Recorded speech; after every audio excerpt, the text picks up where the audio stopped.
thank everyone for coming here today for Julian. He'll be very moved to know that so many people showed up today. Whatever happens today and tomorrow and this week, please keep on showing up. Be there for Julian and for us and for you until Julian is free. Free Julian Assange.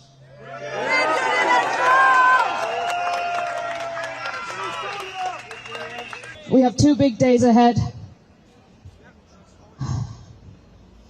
We don't know what to expect.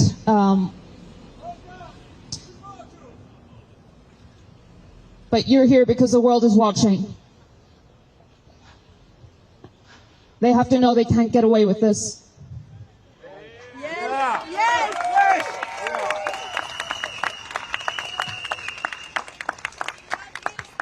Julian needs his freedom and we all need the truth. Thank you. This is my video update on this Tuesday midday, February the 20th. Let's talk about some news. And let's start things off with Avdeyevka and a Newsweek article that came out 2 days ago, which claimed that about 17,000 Russian soldiers were killed between October 10th, 2023 and February 17th, 2024 in the Battle of Avdeyevka, citing Ukraine military sources, Ukraine's Avdeyevka group of forces covering Avdeyevka. 17,000 KIAs is what Newsweek reported 2 days ago. And yesterday, it looks like this is the same article, it's been updated, but yesterday we had a Newsweek article with the title, Russia's staggering Avdeyevka losses laid bare by Ukraine, published on February 18th, updated February 19th.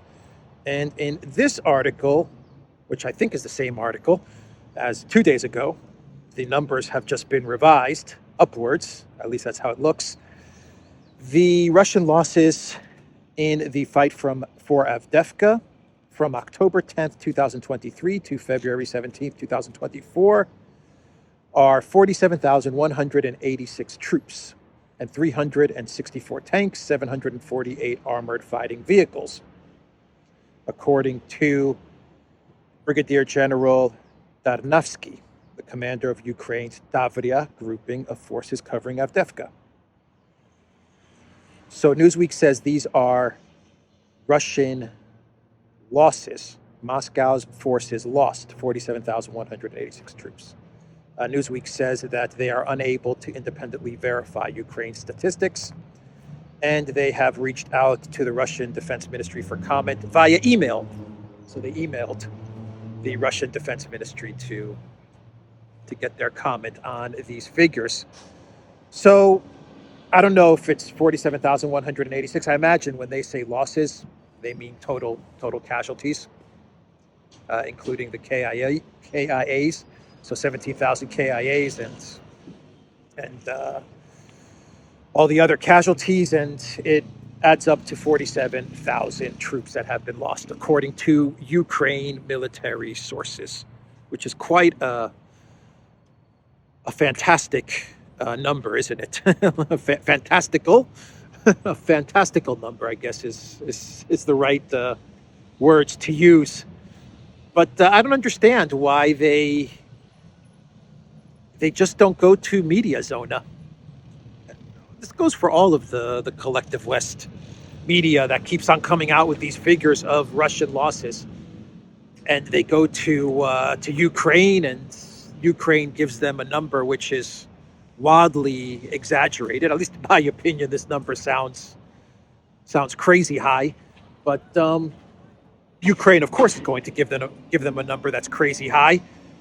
Newsweek said that they also went to the UK Ministry of Defense to get their take on Russian casualties. And of course, the UK Ministry of Defense, they pretty much said the same thing as Ukraine's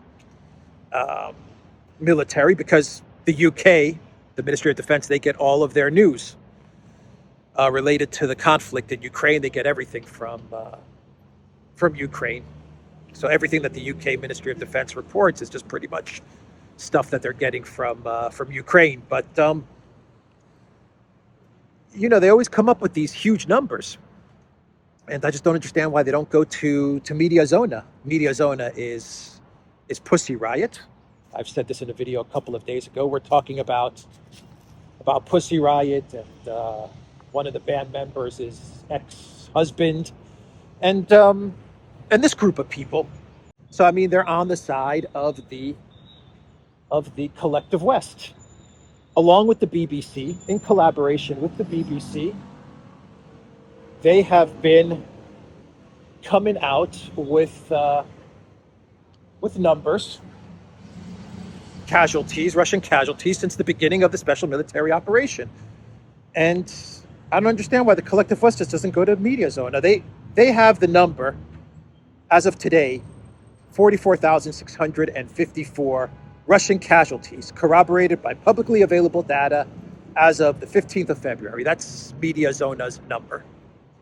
And Mediazona, their method, and I'm reading this from their website, in collaboration with a team of volunteers, is meticulously reviewing social media posts, local media reports, and official statements to verify casualties in the ongoing conflict in Ukraine. Our standard for confirmed deaths is stringent. It requires an official publication or social media post from a relative with corresponding details, accompanying photo or dates of burials from local messaging groups or photos from cemeteries. We exclude casualties sustained by units of the self-proclaimed DPR and LPR republics, and we do not rely on photographs of bodies, even with accompanying documents published by Ukraine, as they are difficult to verify. So that's the method that Mediazona uses. Basically, the way I read it is they go through social media posts, they go through obituaries and other public records, and that's how they come up with their number. And then they say it meticulously. They meticulously comb through all of this information. And so for the entire 2 years of the SMO, Mediazona puts the Russian casualties at 44,654. So obviously there's a big difference between what Newsweek is reporting and what Mediazona, which is anti-Putin media, that's what Mediazona is, along with the BBC.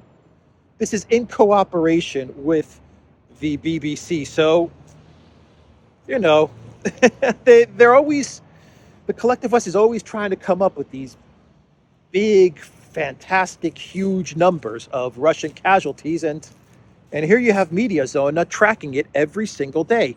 And if you go to the charts on the Mediazona website, and you can just punch it into any search engine, Mediazona, BBC, Ukraine war, just put that into any search, and you'll get the actual web page with all of the figures and their methodology. And they actually have a chart which tracks day by day the Russian casualties. And there was a spike of Russian losses in October, and then it's been going down ever since, all the way to February. It's been going down. Some of the lowest Russian casualties, actually, from this conflict are shown in this chart from Mediazona. I guess the number of 44,000, if the collective West media was to go off of what Mediazona and the BBC are reporting, I guess this number would greatly conflict with the narrative that they're trying to put out there. But anyway, that is the latest with regards to Avdeyevka. By the way, Arestovich, he gave an interview yesterday, and he was asked, I think this was on Ukraine media, he was asked about Avdeyevka and whether it's significant, if this was a significant loss for the Ukraine military, or if this is just symbolic. And Arestovich was like, bro, this is a strategic disaster. That was Arestovich's response. He's like, let's not kid ourselves. Yes, it has a symbolic meaning to it, but he said that taking Avdeyevka is a major Russian accomplishment and our big loss. And he just made the point that now that Russia has Avdeyevka, they can push further further west, further anywhere really they want. Now that they've taken Avdeyevka, he said it was a very heavily fortified city. It was the city town that Ukraine was using to attack Donetsk, and it could have potentially been the staging area of a further attack into Donetsk and into Donbass. And Arestovich was like, the Russians, they've captured this very important strategic town, and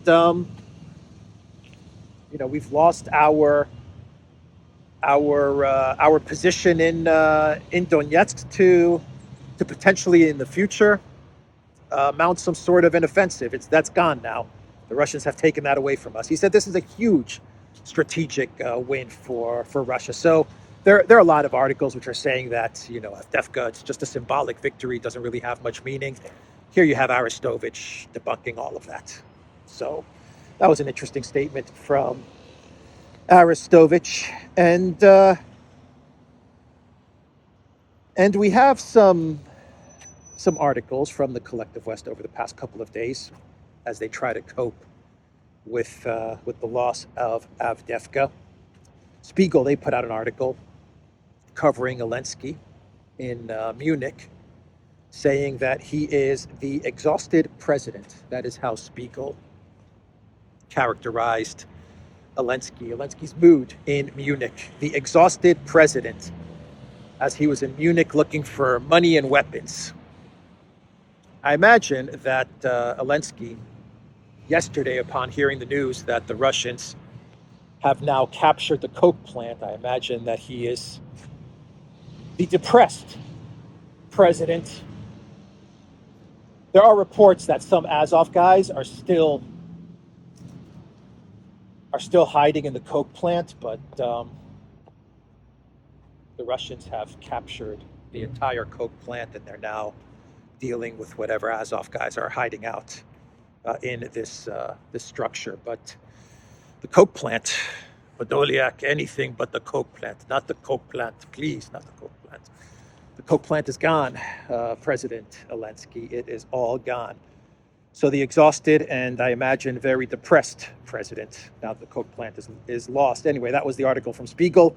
The Financial Times, they put out an article with the title, Russian Victories Shake Global Leaders' Faith in Ukraine War Prospects. Interesting use of words. Faith.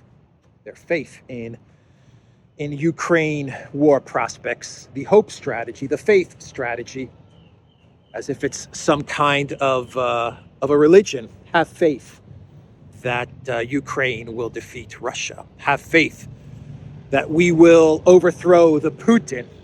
That faith has now been shaken, according to the Financial Times. Politico, they were talking about how the collective West, they only have Plan A on the table. There is no other plan. It is Plan A, which is victory and the removal of Putin. Politico is reporting that the plan now, as detailed or lamented in interviews with 8 U.S. lawmakers and 5 foreign officials, is to just keep the Ukrainian military from collapsing. So that's it. Plan A, victory in Ukraine. There are no other plans. There are no other plans. And now it's just all about trying to keep the military and the Zelensky regime from complete collapse, at least until the November 2024 elections. Keep them afloat at least until the elections. That's the plan. That is a reporting from Politico. Borrell, he made some statements at the Munich Security Conference, Jungle Joseph, and he said, and I quote, "It is clear that the wind is blowing against the West. It is blowing against us, and we have to win the battle of narratives." Interesting choice of words from Borrell. We have to win the battle of narratives. He could have just stopped at "we have to win the battle," but he had to insert the word narratives, because that's what really matters to the globalist political class. We have to win the battle of narratives. If we win the battle of narratives, then reality will be shaped around our narratives. That is their thinking, isn't it? We had an interview which took place yesterday of the military commander from the Netherlands. I believe he's from the Netherlands. He's also a NATO commander, Admiral Bauer. And he said in this interview that Western powers had been overly optimistic about the war in 2023. They were overly optimistic. He was referring to the great spring, summer, winter offensive that offended me and offended you and offended everybody, and how the Ukraine military was defeated by Russia in the big spring, summer, fall counteroffensive. And he said, this admiral said that, the West, they were just overly optimistic about the war in 2023, about the counteroffensive in 2023. Bro, were you not there? Admiral Bauer, you're a NATO commander. You weren't at the table as you guys were strategizing the great counteroffensive? Didn't you have any type of input or any say into the counteroffensive? Maybe it would have been a good idea for you to have told all the other commanders at the time, Milley and Zaluzhny and everybody else, Lloyd Austin, everybody that was at the table, Newland, everybody that was at the table planning the big 2023 spring-summer counteroffensive. Maybe you should have said something like, guys, something tells me that the Russian military is not just going to pick up their weapons and run away. That doesn't seem like a good strategy. Maybe we should rethink this. Because that was the thinking. That was the thinking. That when the Russians saw the Ukraine military, they would tuck tail and run, and they would abandon their positions. That was the strategy. That was the plan. Anyway, Bauer, you were at the table. You could have said something. Now he's coming out and he's saying that, this was just overly optimistic. It's just optimistic. That's why the spring-summer offensive failed. He also said that Ukraine still has some fighting left in them. He believes that Ukraine can continue to fight on, at least until November 2024. I'm adding that part in there. That's what they're all hoping for. At least that's what the U.S. is hoping for. At least until November 2024. At least until the elections. Anyway, the German defense minister, he gave an interview to Bloomberg. Isn't it interesting that you have Pistorius giving so many interviews? I mean, he is in the media a whole lot. What does that tell you? Anyway, Pistorius, he gave an interview to Bloomberg. And this is what he said, and I quote, "I can't predict if and when an attack on NATO territory might occur, but it could happen in 5 to 8 years. I can't predict if Russia's going to attack NATO. I can't predict this. I'm unable to predict this. But you know what? It could happen in 5 to 8 years, so we better buy more weapons." Pistorius. Oh, my God. Interesting statement there from the German defense minister. This is the German defense minister. Maybe they'll attack. Maybe they won't attack. I can't predict this. But in 5 to 8 years, it's possible they'll attack. It's possible. A lot of things are possible in 5 to 8 years. It could happen, Pistorius. A lot of things could happen in 5 to 8 years. A lot of things could happen in 5 to 8 years. Believe me. Oh, boy. So that's the comment from Pistorius. The Russian economy. The Russian economy, according to the Financial Times, at least Gazprom, is in tatters. In tatters, according to the Financial Times. So they put out an article yesterday with the title, "Gazprom Grapples with Collapse in Sales to Europe. Business Model in Tatters After Biggest Customer Slashes Russian Gas Imports in Wake of Ukraine War."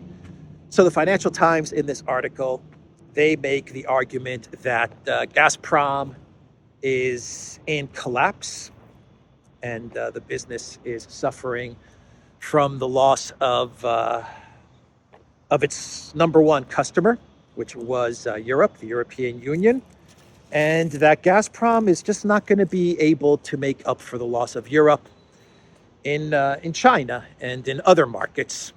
according to the Financial Times. Losing Europe, that was it for Gazprom.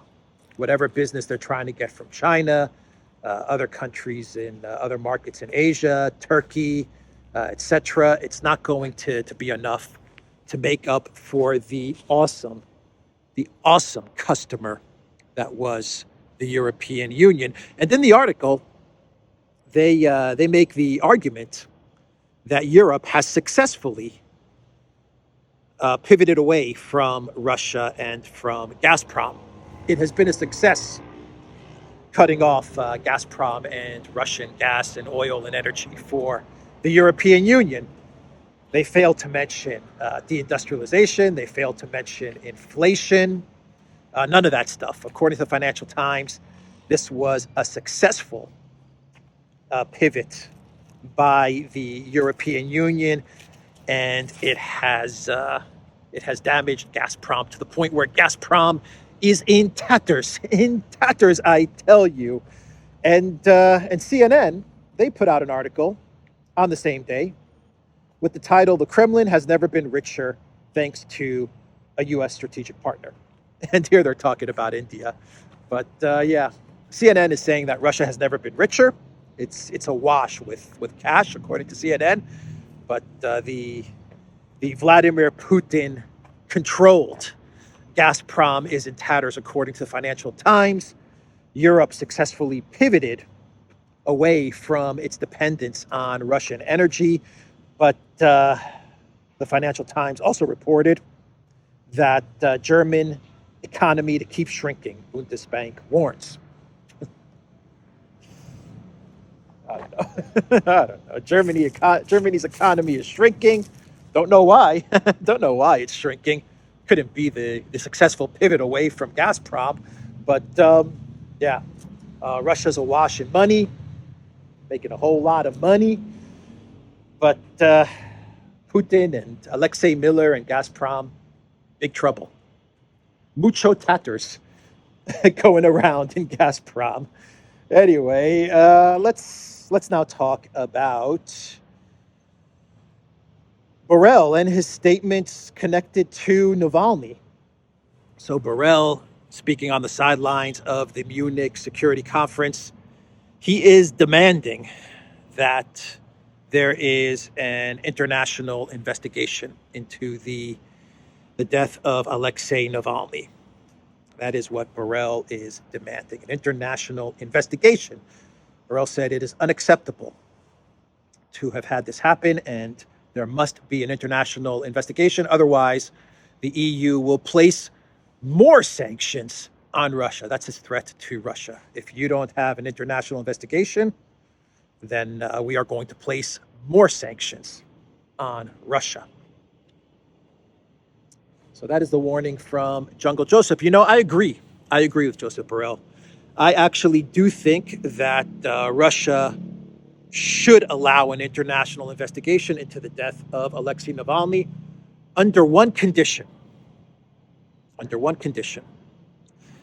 That Ukraine agreed to an international investigation into the death of Gonzalo Lira, that the UK agree into an investigation of what they're doing to Assange. By the way, you have the Assange hearings today and tomorrow. So I believe by tomorrow or Thursday, I believe, I could be wrong about this, but I believe we will find out if Assange is going to be extradited to the United States. But anyway, there should be an international investigation as to what the UK has done and is doing to the Australian citizen known as Julian Assange.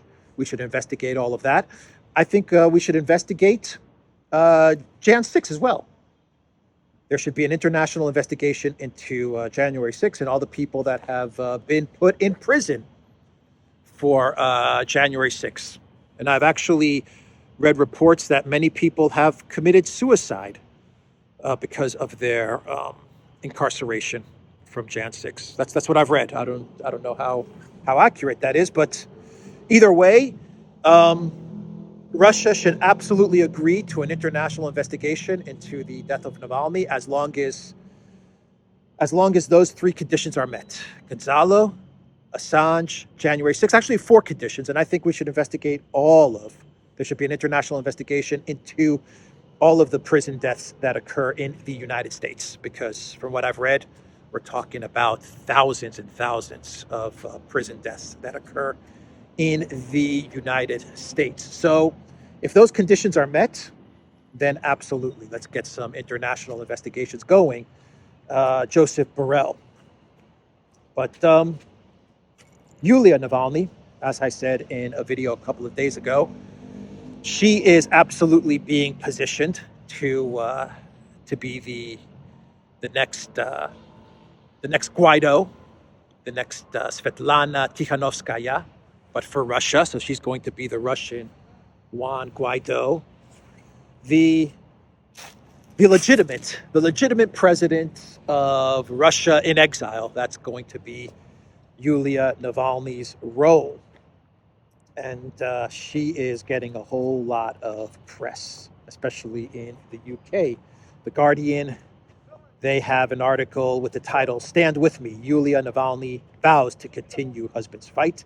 Yes, she made an announcement the other day, and she said that she's going to continue where Alexei Navalny left off, which is claiming to be the legitimate opposition to Vladimir Putin. And she said she's going to continue that fight. And the Times of London, they have an article with the title, "Widow Says Putin Used Novichok to Kill Navalny."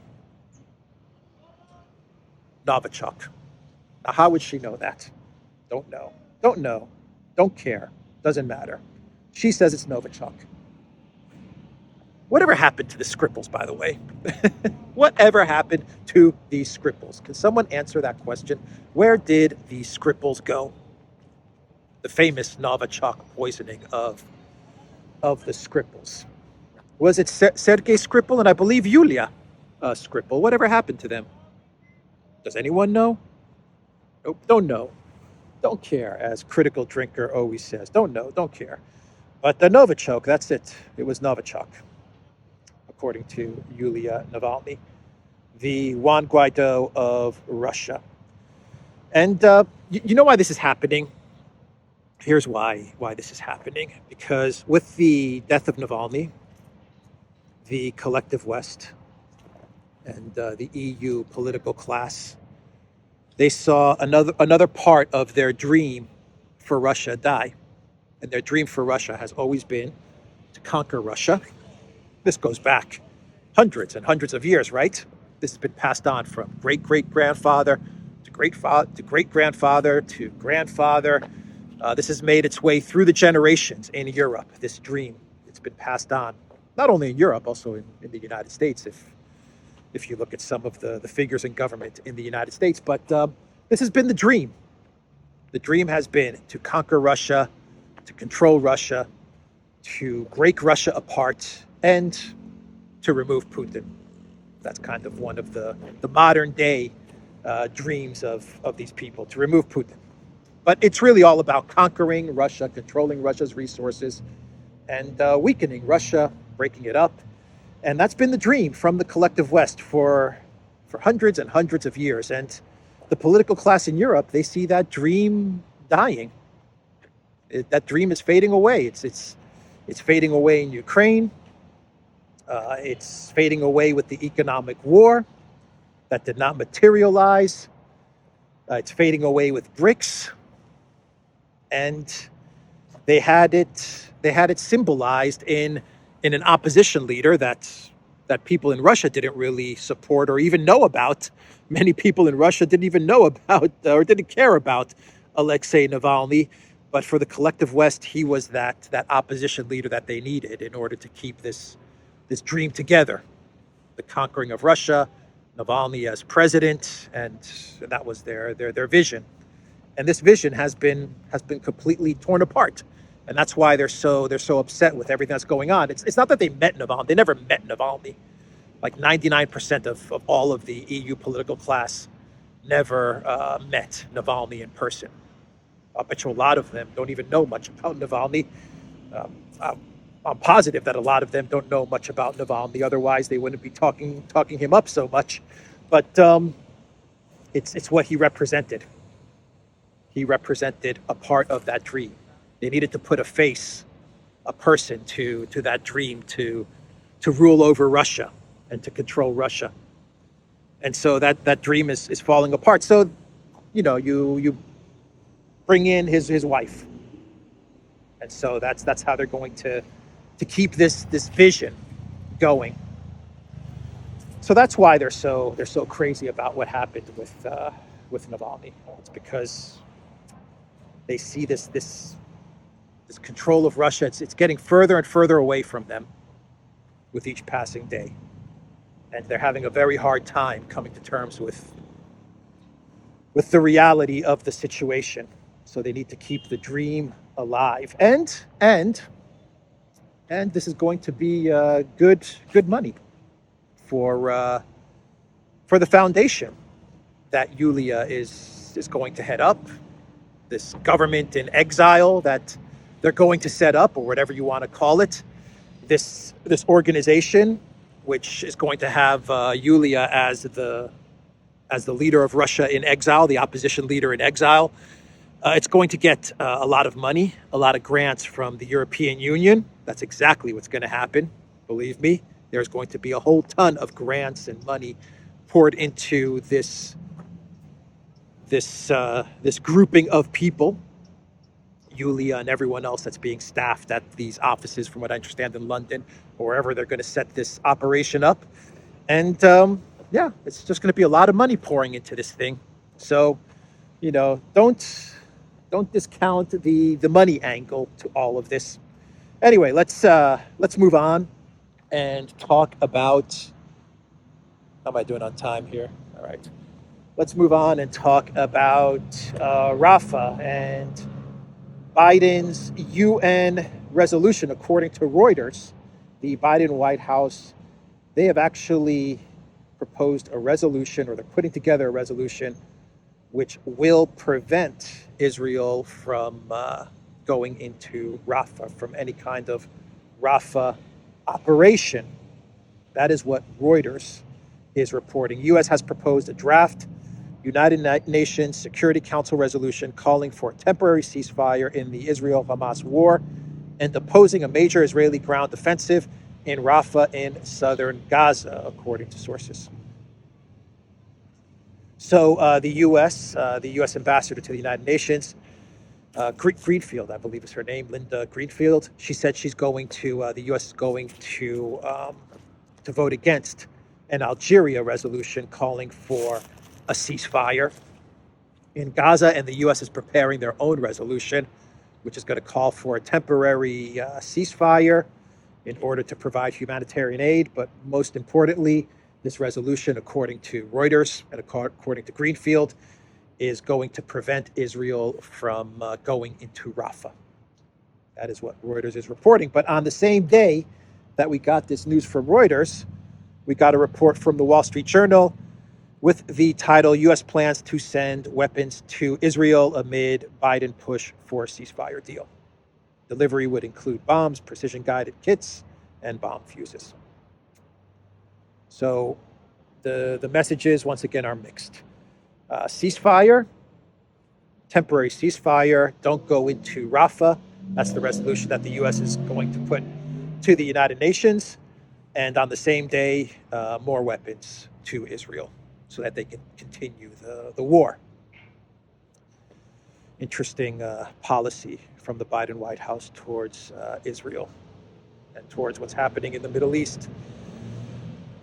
We have disputes between Brazil and Israel, and it looks like President Lula is persona non grata for Israel, and Brazil has recalled the Israeli ambassador, and you kind of have a diplomatic breakdown between Brazil and Israel. And I believe this is connected to a statement that Lula made, where he said something along the lines of what's happening in Gaza is akin to what happened in World War II and the Holocaust and stuff like that. And that he was kind of making that comparison. So Lula has now been categorized as persona non grata. by Israel. At least that's my understanding of this row between Brazil and Israel. Anyway, we'll see what'll happen there. So let's do some pre-clown worlds before we get to our clown world. The president of Czech Republic, or the prime minister? One second. The prime minister of the Czech Republic, Peter Fiala, has claimed that farmers protesting against EU agriculture policies, environmental requirements, and high energy prices are, wait for it, supporters of Russia. In a post on X, formerly Twitter, Fiala dismissed the demonstration and suggested that farmers who took their tractors to Prague on Monday have little to do with the fight for better conditions for farmers. The demonstration is organized by people who, for example, do not hide their support for the Kremlin and pursue goals other than the interests of farmers, Fiala wrote, adding that the Czech government would only deal with those who really represent farmers and talk together about what our agricultural needs. So if you are a farmer protesting, or if you're not an approved farmer, I guess, protesting, then you are a Putin puppet, a Putin stooge, a Putin agent. You are working for the Putin. We're going to get a lot of that Putin stooge stuff from the EU going forward. Anyone that doesn't want to accept their economic fate, that doesn't want to accept inflation, that doesn't want to accept an increase in energy prices, that doesn't want to eat them bugs, anybody that refuses to eat the bugs, you're just going to be categorized as a Putin agent. We're going to get a whole lot of that. I think today the farmers are going to come to Athens as well.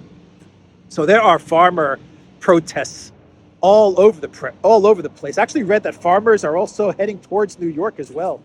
Or truckers are moving towards New York. But all over Europe, you have farmers protests, and I believe in Athens, either today or tomorrow, the farmers are going to be here in the capital of Greece. Anyway, that is the statement from the Prime Minister of the Czech Republic. Sticking with New York, Kathy Hochul, the governor of New York, she said in a statement yesterday that the judgment against Trump, this $355 million judgment against Trump, is a one-off, and it shouldn't spook any other investors and real estate developers and other business people from doing business in New York. She said it's a one-off.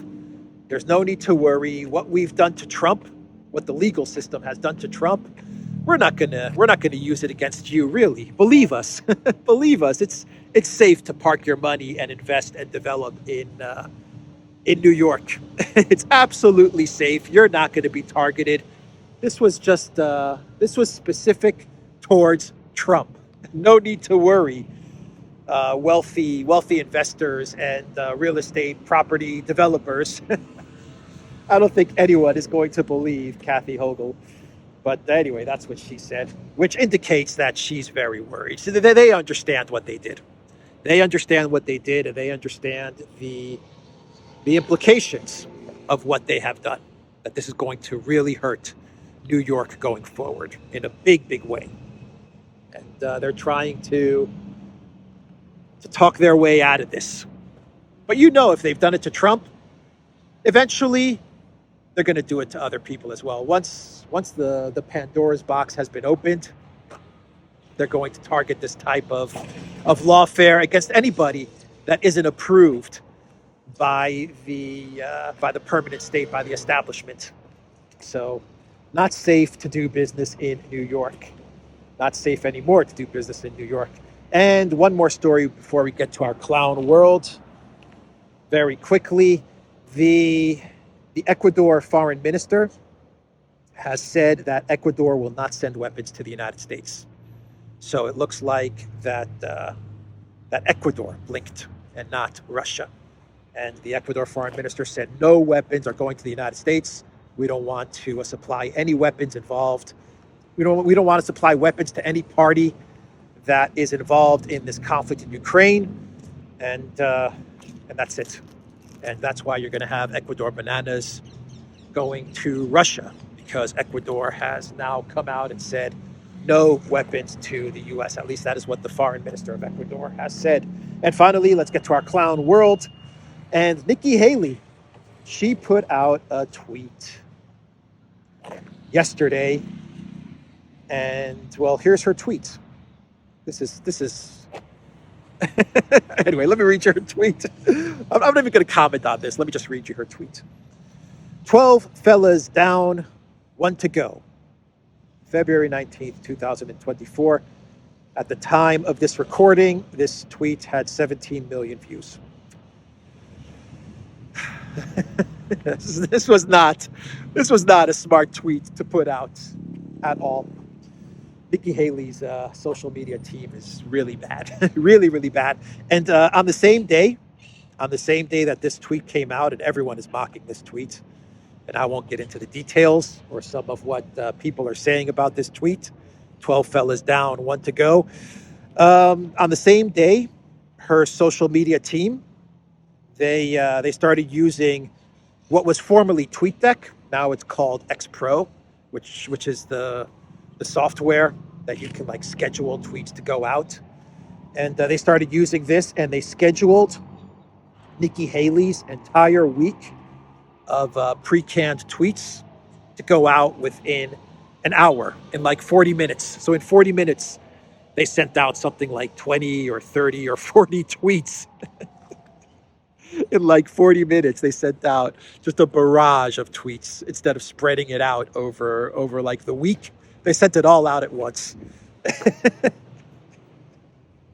The worst social media team. If you can't manage a social media team, Nikki Haley, how in God's name are you going to manage the United States of America? Oh man. All right, I will end the video there. The Duran.locals.com. We are on Rumble, ODYSEE, BitChute, Telegram, Rockfin, and Twitter X. And go to the Duran shop. 15% off all t-shirts. Take care.